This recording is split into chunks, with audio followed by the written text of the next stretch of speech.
Welcome back to the bowels of Victory Road. Now that I've got the Generation 6 talk out of the way, how about I go ahead and do what I was originally planning on doing last video before that threw a wrench into things, and talk about the local wildlife on Victory Road. So let's start with the most common Pokemon you will find in this place. You're looking at it right now. Well, not anymore because it's dead. Durant, 40% encounter rate in all indoor areas, makes it quite common. It's really annoying because it's bug steel, which means it has exactly one weakness, that being to fire, of course. I mean, who doesn't know that by now between Scizor and Fortress and Genesect, even though Genesect is gone now. But anyway, bug steel, very good defensive typing, and well, I don't have a damn fire move on my entire team, so all I have is hopefully some strong neutral hits at least.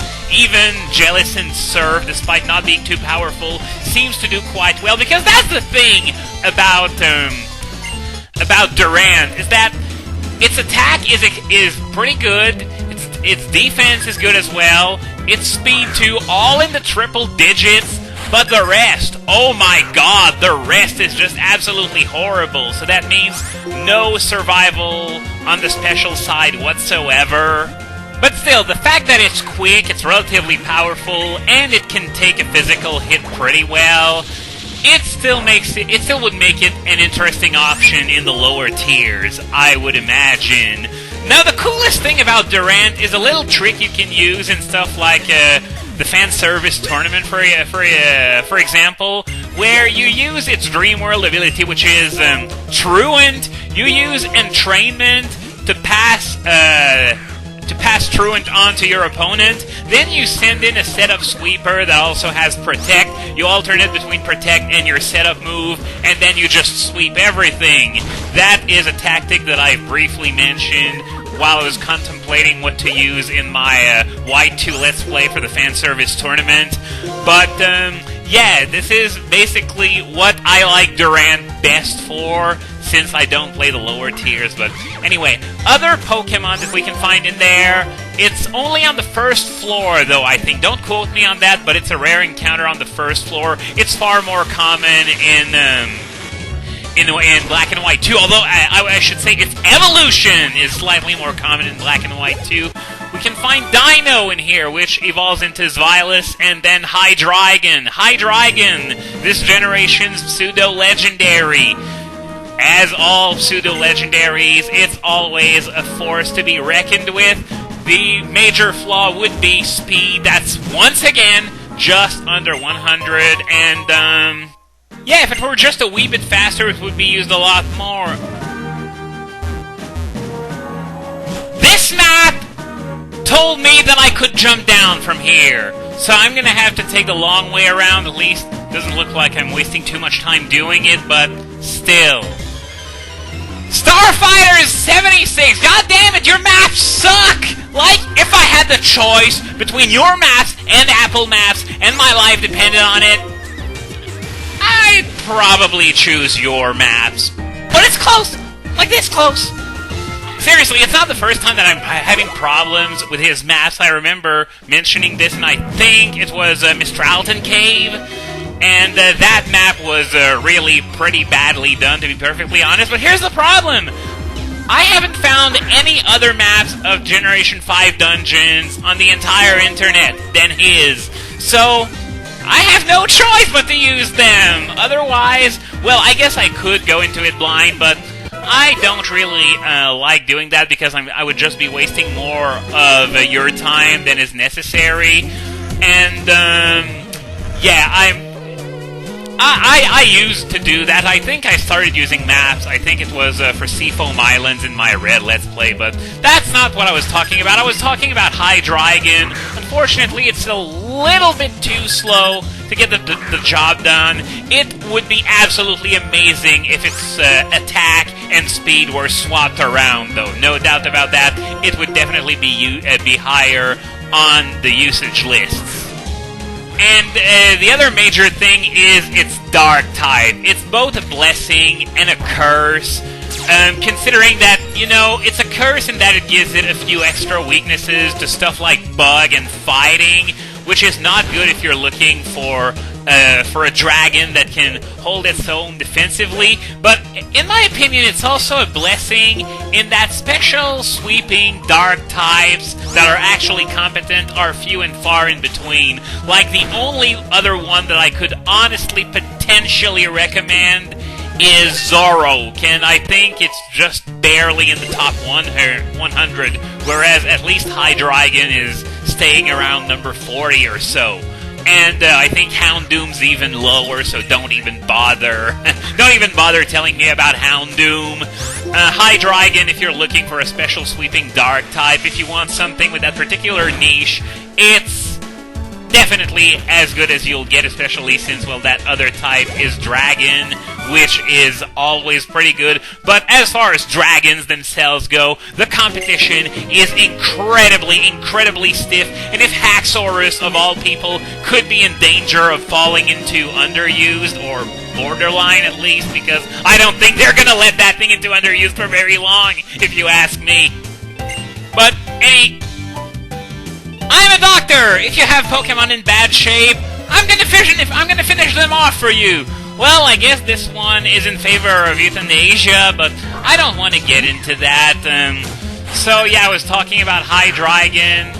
Really powerful Pokemon, unfortunately a bit too slow for my liking, a bit too many important weaknesses to my liking as well, but still very decent Pokemon if you want to use it.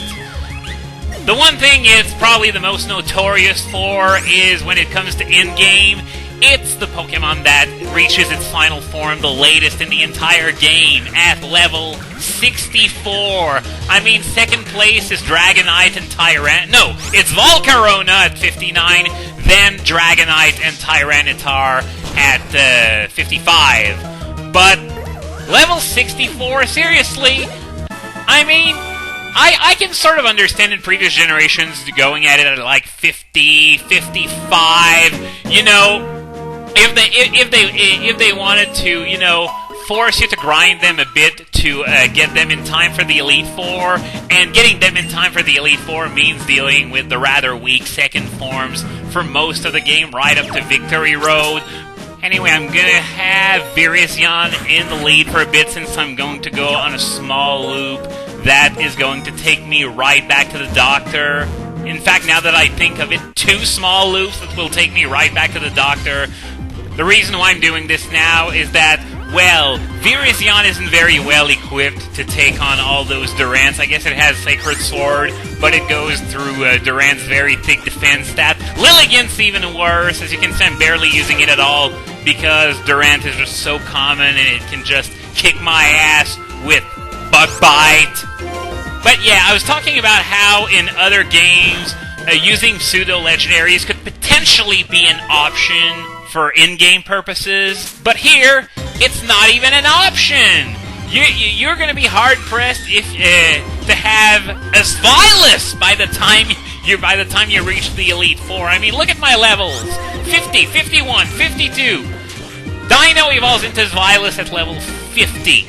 So, yeah, that's my entire point. It's probably a post-game only kind of Pokemon if you want to go there. And even after some grinding for Maudinos on like Route 13 or somewhere like that, well, let's just say it's still a long way to 64. So, yeah, just way too high. And the funny thing is, it carries over in Conquest as well. So if you want to have a decent Nobunaga, you're gonna have to work hard as hell for it. And, of course, it doesn't help, you know, the fact that Nobunaga himself is harder to evolve than just about every other warlord in the game. Well, one can argue that No and Nene are even harder to evolve, but let's not get into that. I wasn't talking about Conquest to begin with.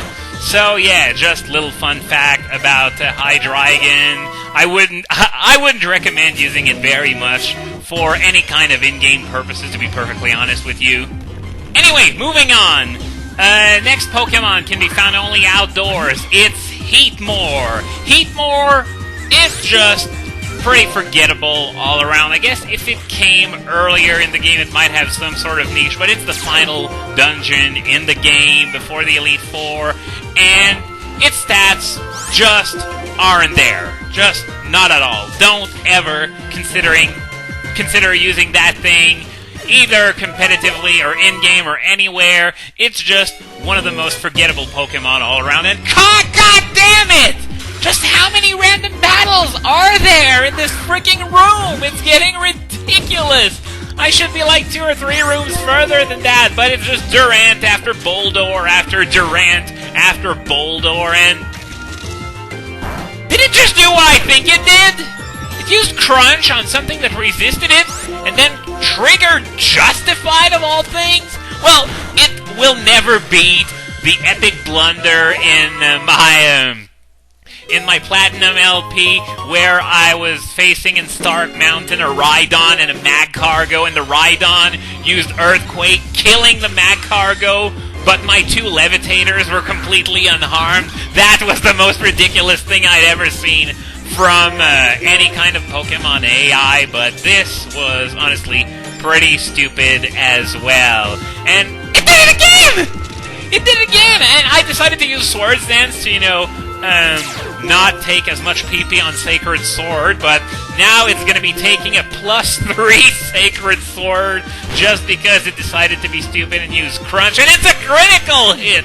So basically, what it faced was basically a Sacred Sword from a Virizion with maxed out attack, just to dumb it down a bit, factoring in the critical. Yeah, I guess I should probably heal myself since I just pushed that boulder. Those shortcuts can come in very handy if for some reason you forget something, you need to come back here for anything. It really, really helps. Now, let's hope the map didn't screw me over this time. Okay, I'm good. So, I was talking about Heat more. I was about to say, I sometimes need to be reminded that it even exists. I mean, it's slow as fuck, it doesn't have any defenses to speak of. Unlike something like Excadrill, it doesn't even have great HP to redeem it. Just has, like, average HP. Its attack stats are a bit above average, but its move pool is still very mediocre, so just don't consider using it, not ever. And finally, the last new Pokemon that we're going to see here is a legendary, namely Terrakion, the last of the Musketeers.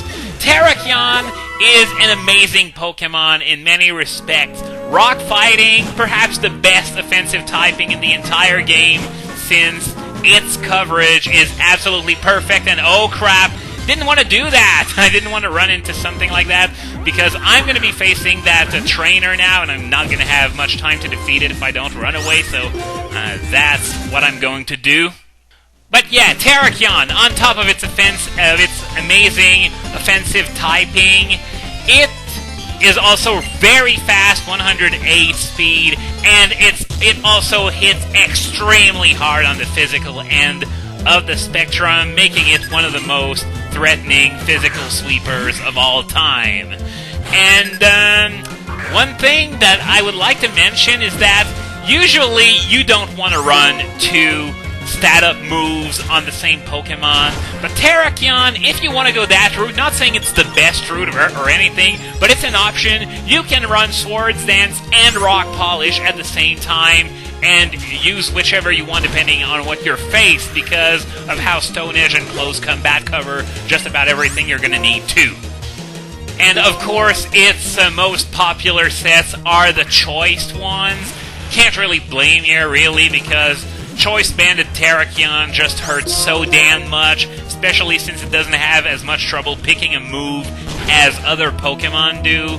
And Scarf, well, of course, Scarf Terrakion, very, very hard to outspeed unless you somehow run an even faster Scarfer. They exist, but Terrakion's already pretty fast on its own, so just all around, absolutely amazing. I'm not going to be using it in this LP, but competitively you can't go wrong with Terrakion. And did I mention that its special defense is also increased in a Sandstorm? Yeah, I think it's about time that I stop kissing Terrakyon's ass because I'm finishing this video just in the nick of time, so join me next time for the next leg of Victory Road.